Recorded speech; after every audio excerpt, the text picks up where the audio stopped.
The morning mist clung to the jagged peaks of Cerro Gordo like ghostly fingers, concealing what many believed to be an impregnable fortress. General Antonio Lopez de Santa Anna stood atop the rocky precipice, his weathered hands gripping his field glasses as he surveyed the narrow mountain pass below. It was April 17, 1847, and the Mexican general knew that somewhere in the valley, the American army was advancing like a relentless tide.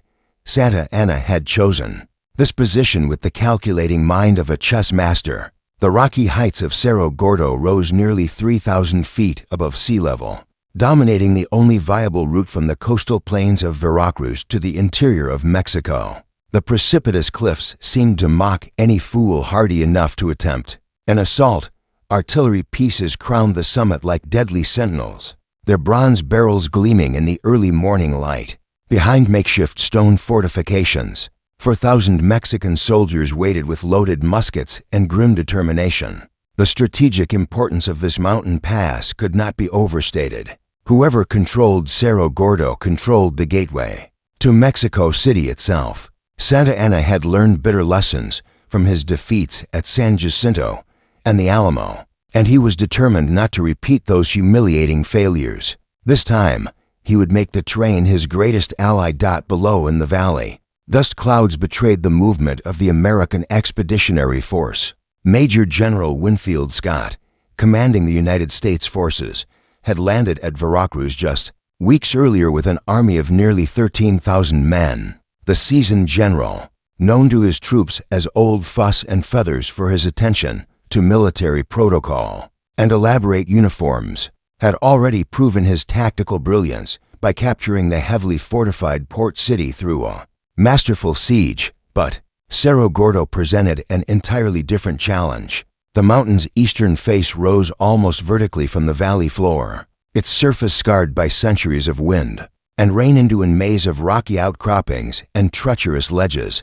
Local guides had warned that even mountain goats struggled to navigate these slopes. Mexican engineers had spent weeks improving the natural defenses, creating interlocking fields of fire that would turn any direct assault into a massacre. Captain Robert E. Lee, serving as one of Scott's chief reconnaissance officers, had spent the previous 2 days studying the Mexican positions through his telescope. The young engineer from Virginia possessed a keen eye for terrain and an intuitive understanding of battlefield tactics that would later make him legendary. What he observed troubled him deeply. The Mexicans had positioned their artillery to cover every obvious approach route, creating what military theorists called a killing field. As the sun climbed higher, burning away the morning mist, the true magnitude of the challenge became apparent to both armies. The Americans would have to assault a position that seemed designed by nature itself to repel invaders. The Mexicans, confident in their rocky citadel, began to believe they might finally hand the invading Yankees a crushing defeat that would change the course of the entire war. But wars are won not merely by strong positions, but by the courage and cunning of the men who must take or hold them. And on this fateful morning in the mountains of Mexico, both qualities would be tested to their absolute limits. Captain Robert E. Lee crouched behind a boulder, his uniform soaked with perspiration despite the cool mountain air. For 3 days, he had been conducting what many would consider a suicide mission, finding a path up the seemingly impassable western slopes of Cerro Gordo. His orders from General Scott were simple yet daunting: discover a route that could allow American forces to flank the Mexican positions and attack from an unexpected direction. The reconnaissance had begun before dawn on April 18, 1847. Lee, accompanied by a small party of volunteers including Lieutenant Pierre G.T. Beauregard and several enlisted men, had worked their way through dense undergrowth and across treacherous ravines that scarred the mountain's western face. Every step forward was purchased with scraped hands, torn uniforms, and the constant fear of discovery by Mexican sentries. What Lee discovered during this perilous exploration would later be described by military historians as one of the most crucial intelligence-gathering operations in American military history. The western slopes, while steep and heavily forested, were not entirely impassable. Hidden deer trails and ancient Indian paths wound through the dense vegetation, invisible from the Mexican positions, but potentially navigable by determined infantry. Meanwhile, General Scott was facing mounting pressure from Washington. The American public, initially enthusiastic about the war, was growing weary of casualty reports and mounting expenses. President James Knox Polk had made it clear that quick victories were essential for maintaining political support. A prolonged siege or costly frontal assault at Cerro Gordo could prove disastrous for both the military campaign and Scott's own career. According to detailed accounts preserved in the National Archives, Scott spent the evening of April 18th in intense consultation with his senior officers. The conventional military wisdom suggested that Cerro Gordo was simply too strong to take. By direct assault, artillery bombardment would be ineffective against targets positioned on reverse slopes, and infantry attacks up those precipitous cliffs would result in catastrophic casualties. General David E. Twiggs, commanding the 1st Division, advocated for a direct frontal assault despite the obvious dangers. The grizzled veteran of the War of 1812 argued that American fighting spirit could overcome any Mexican defensive position, but Scott, drawing on decades of military experience, recognized that courage alone would not be sufficient against such formidable natural and artificial obstacles. It was during this council of war that Lee's intelligence proved decisive. His detailed reconnaissance had revealed not just the existence of the Western Path, but also a critical weakness in the Mexican defensive scheme. Santa Anna had positioned his forces to repel attacks from the east and south, but had left the western approaches relatively unguarded, believing them to be impassable. The plan that emerged from Scott's headquarters was audacious in its simplicity and breathtaking in its risk. While Twiggs' division conducted a diversionary attack against the eastern face of Cerro Gordo, the bulk of the American force would attempt to circle round the mountain, using Lee's discovered route. If successful, they could attack the Mexican positions from the rear, turning Santa Anna's greatest strength, the commanding heights, into a trap. But the plan required more than just tactical brilliance. It demanded incredible physical endurance from soldiers who would have to haul artillery pieces up slopes that had never been intended for human passage. Engineers would need to widen paths, build bridges across ravines, and somehow move heavy guns through terrain that challenged even pack animals. As night fell on April 18th, American soldiers began the delicate process of preparing for what would either be remembered as a masterpiece of military engineering or a catastrophic failure that would hand Santa Anna his greatest victory. The pre-dawn darkness of April 19, 1847, provided perfect cover as American soldiers began their treacherous climb up Cerro Gordo's western slopes.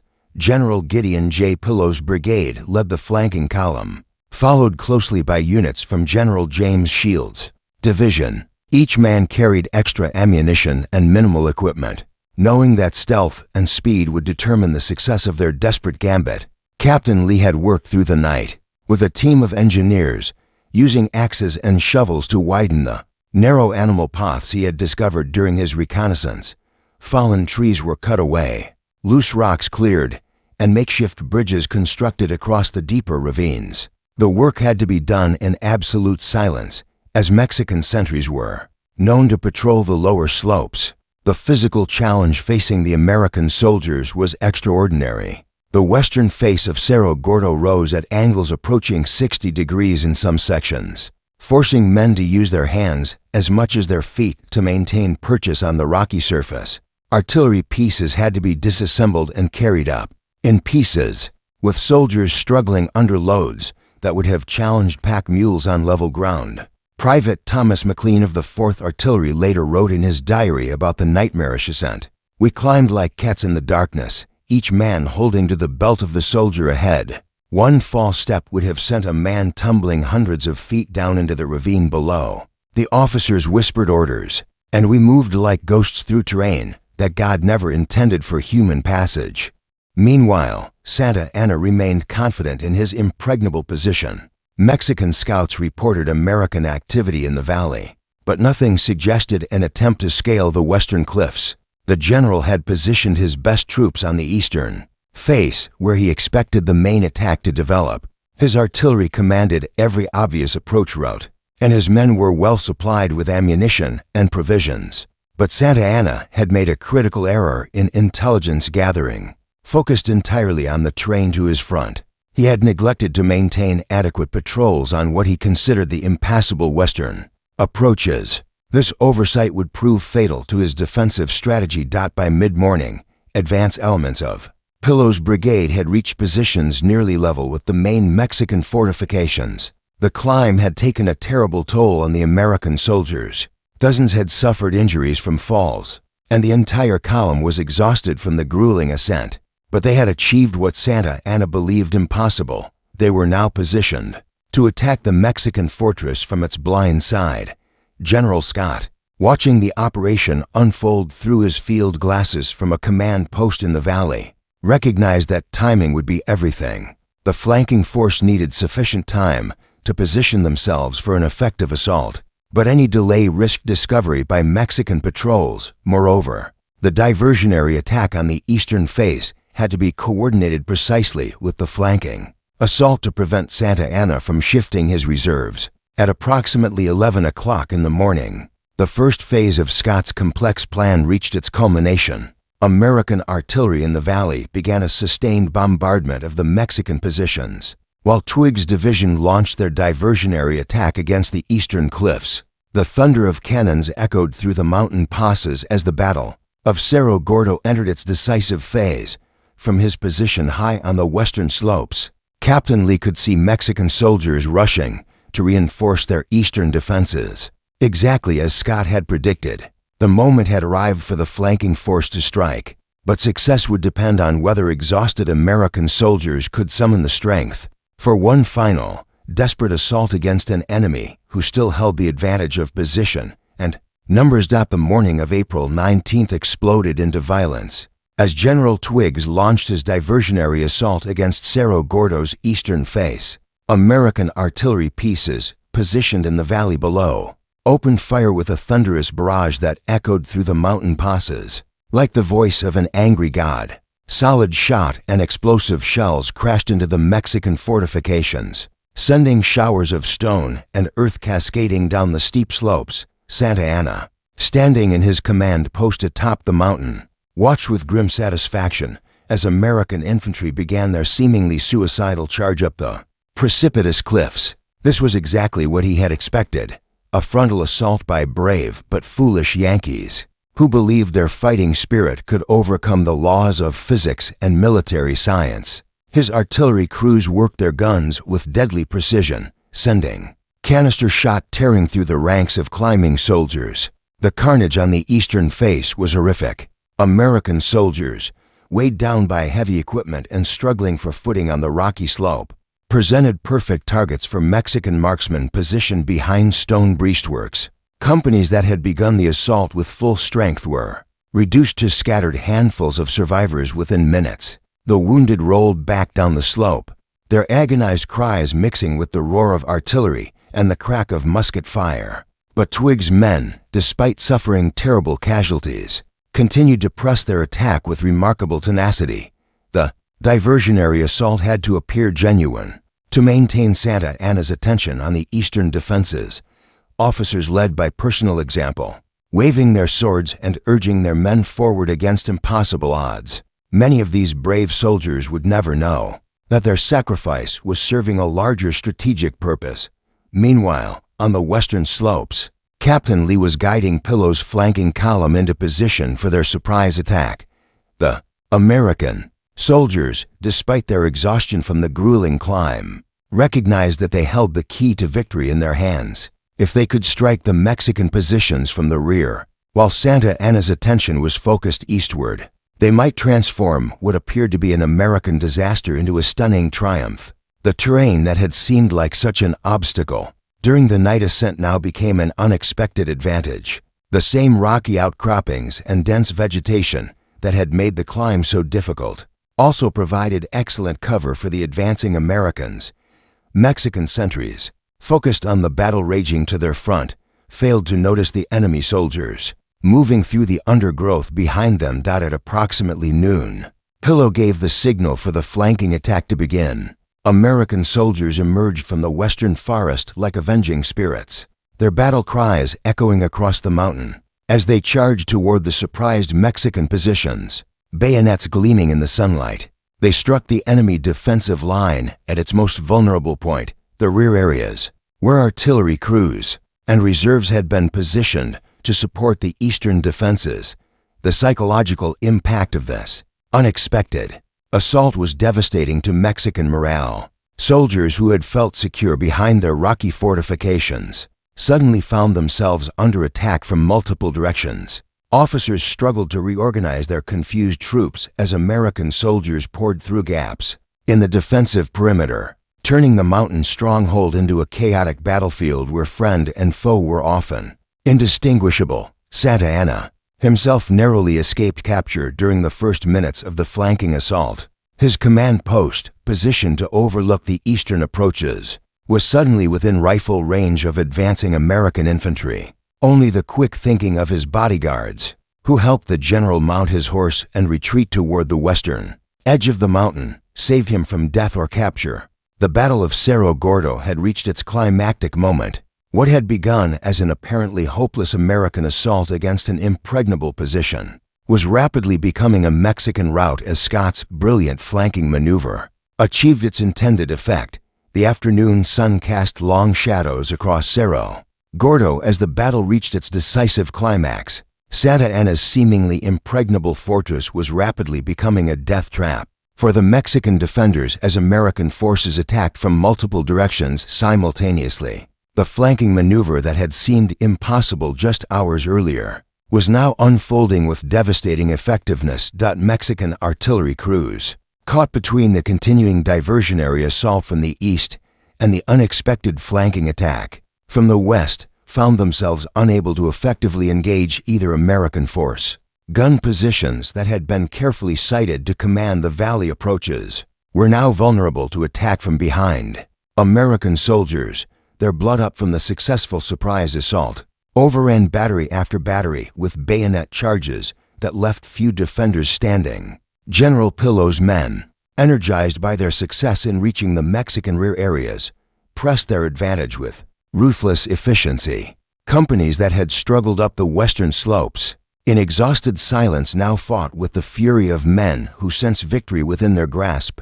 The rocky terrain that had made their ascent so difficult now channeled their assault into the heart of the Mexican defensive positions. Captain Lee, having guided the flanking force to its target, now found himself in the thick of hand-to-hand combat as American and Mexican soldiers grappled among the rocks and fortifications. His engineering training served him well as he identified key defensive positions that needed to be captured to complete the collapse of Santa Anna's line. Leading by example, the young Virginian rallied soldiers around him for assault after assault against stubborn pockets of Mexican resistance. Meanwhile, General Twiggs recognized that the diversionary attack had accomplished its purpose and could now become a genuine assault. As the sounds of battle from the western slopes indicated the success of the flanking maneuver, he ordered his battered division to renew their attack with maximum intensity. American soldiers, who had been pinned down by Mexican fire for hours, suddenly found enemy resistance weakening as defenders were pulled away to meet the flanking threat. The psychological collapse of the Mexican defense was swift and complete. Soldiers who had felt secure behind their stone breastworks now found themselves surrounded and cut off from retreat routes. Unit cohesion, essential for effective resistance, dissolved as individual soldiers sought to save themselves from what appeared to be certain death or capture. Santa Anna, from his new position on the western edge of Cerro Gordo, attempted to organize a fighting withdrawal that would preserve some portion of his army. But the terrain that had been his greatest asset now became his worst enemy. The narrow mountain paths that had made Cerro Gordo so defensible also limited escape routes, turning an orderly retreat into a panicked rout as thousands of Mexican soldiers streamed down the western slopes. American pursuit was immediate and relentless. Scott, recognizing that decisive victory was within reach, committed his reserves to exploit the breakthrough. Fresh troops poured up the mountain paths that Lee's engineers had carved out during the night, while cavalry units moved to cut off Mexican retreat routes in the valley below. The capture of Mexican artillery became a particular priority for American forces. Each gun taken represented not only a tactical victory, but also a valuable addition to Scott's own artillery train. Soldiers who had struggled to haul their own cannons up the mountain now worked with equal determination to turn captured Mexican pieces against their former owners. By late afternoon, organized Mexican resistance on Cerro Gordo had ceased to exist. What remained was a desperate struggle for survival as individual Mexican soldiers and small groups attempted to escape the American net that was closing around them. The mountain that had seemed like such a formidable fortress just 12 hours earlier was now firmly in American hands, its slopes littered with the debris of a shattered army. The sun was setting behind the western peaks as General Winfield Scott rode up the captured mountain to survey his remarkable victory. The slopes of Cerro Gordo, which had seemed so forbidding just hours earlier, were now dotted with American soldiers collecting weapons, caring for wounded, and securing prisoners. The transformation from impregnable fortress to conquered prize had been accomplished in less than 12 hours of fighting. The statistics of victory told a story of tactical brilliance rewarded. Santa Anna's army of 4,000 men had been virtually destroyed as an effective fighting force. More than 1,000 Mexican soldiers lay dead or wounded on the mountain slopes, while another 3,000 had been captured or scattered to the winds. Among the prisoners were 5 generals, including Manuel Robles Pezuela and Guerrero, whose experience and leadership would be sorely missed by the Mexican cause. Perhaps even more valuable than the human casualties were the material prizes that had fallen into American hands. 43 pieces of artillery, ranging from light field guns to heavy siege cannons, were now available to augment Scott's advancing army. Thousands of muskets, tons of ammunition, and substantial quantities of supplies had been captured intact. When the Mexican retreat turned into a rout, the personal effects captured during the battle provided insights into the Mexican command structure and future defensive plans. Santa Anna's own carriage, abandoned during his hasty flight, contained correspondence that revealed the locations of other Mexican defensive positions and the general state of the country's military preparations. Intelligence that would have taken weeks to gather through traditional reconnaissance was now available for immediate use. But the most significant prize was not material but psychological. The fall of Cerro Gordo shattered the myth of Mexican defensive invincibility that had grown up around Santa Anna's reputation. If the Yankees could take what appeared to be an impregnable mountain fortress through sheer audacity and tactical skill, what position in Mexico could be considered truly secure? American casualties, while not insignificant, were remarkably light considering the magnitude of the victory achieved. Approximately 400 soldiers had been killed or wounded, most during Twiggs' diversionary assault against the eastern face. The flanking force, despite the dangers of their nighttime climb, had suffered relatively few casualties due to the surprise nature of their attack and the rapid collapse of Mexican resistance. Individual acts of heroism during the battle were already becoming the stuff of legend among the American troops. Captain Lee's reconnaissance and guidance of the flanking force had been crucial to success, earning him recognition that would advance his career throughout the coming decades. Lieutenant Beauregard had distinguished himself during the artillery captures, while numerous enlisted men had performed acts of courage that would be remembered long after the war ended. The treatment of Mexican prisoners reflected the professional standards that Scott demanded from his army. Despite the bitter fighting, wounded enemies received medical attention alongside American casualties, and prisoners were provided with food and water according to the customs of war. This civilized behavior, while not universal in 19th century conflicts, helped maintain discipline within the American ranks and earned grudging respect from captured Mexican officers. As night fell over the conquered mountain, American soldiers settled into positions that just that morning had been held by a confident enemy. Campfires dotted the slopes where Mexican artillery had commanded the valley approaches, and American sentries paced beats that had been walked by Mexican guards just hours before. The transformation was complete.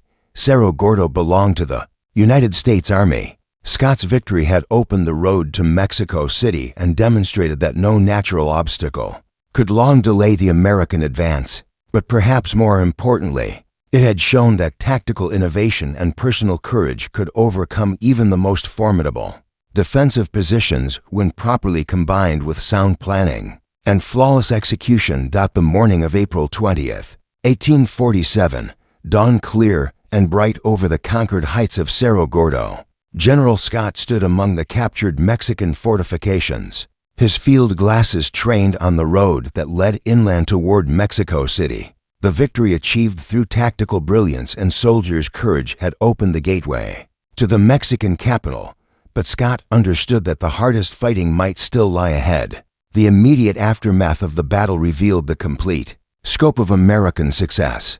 Mexican resistance in the Central Highlands had been effectively eliminated. For the foreseeable future, Santa Anna's shattered army was fleeing westward in small, disorganized groups that posed no immediate threat to American operations. The road to Mexico City lay open, defended only by whatever hastily organized forces the Mexican government could assemble from garrisons and militia units.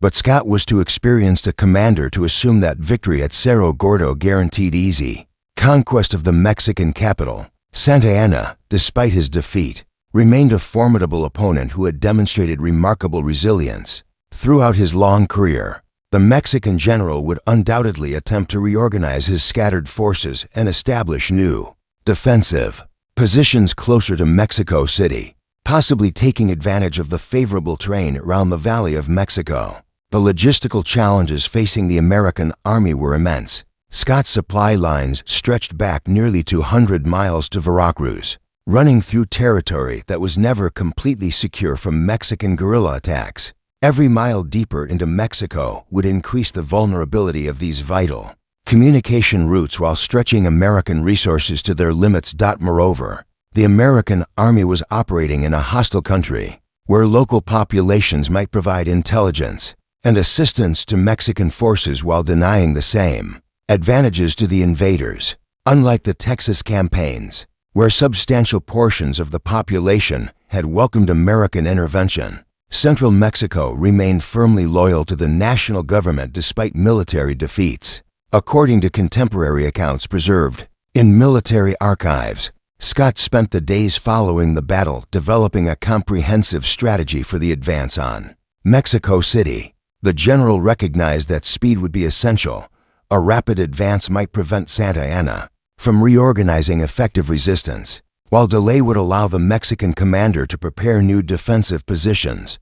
The captured artillery and supplies from Cerro Gordo provided Scott with additional resources for the coming campaign, but also created new logistical burdens. The 43 captured cannons had to be transported over mountain roads that were barely adequate for normal traffic, while prisoners required food, guard details, and transportation arrangements that strained American resources. Captain Lee's role in the victory had earned him recognition throughout the Army and promotion to major, but more importantly, it had established his reputation as one of the most capable young officers in American service. His combination of engineering skills and tactical insight would prove invaluable during the coming advance toward the Mexican capital. The Battle of Cerro Gordo had demonstrated that American tactical innovation could overcome seemingly impossible obstacles, but it had also revealed the courage and determination of soldiers who were willing to attempt what appeared to be suicide missions in pursuit of victory. The flanking maneuver that had proved decisive required not just brilliant planning, but also the physical and moral courage of men who climbed those treacherous slopes in darkness. As Scott's army prepared to resume its advance toward Mexico City, the lessons of Cerro Gordo would influence every aspect of American strategy. The victory had proven that no position was truly impregnable when attacked by determined soldiers, led by innovative commanders, but it had also demonstrated the terrible price that could be exacted by well-positioned defenders fighting for their homeland. The road to Mexico City lay open, but the American army that traveled it would carry with them the knowledge that victory, however brilliant, was always purchased with blood and courage. Cerro Gordo had been conquered not by the strength of American arms alone, but by the willingness of individual soldiers to risk everything for tactical success. That many had believed impossible, the mountain fortress had fallen, but the war continued, and greater challenges awaited Scott's army as it advanced deeper into the heart of Mexico, toward its ultimate objective, the halls of Montezuma themselves.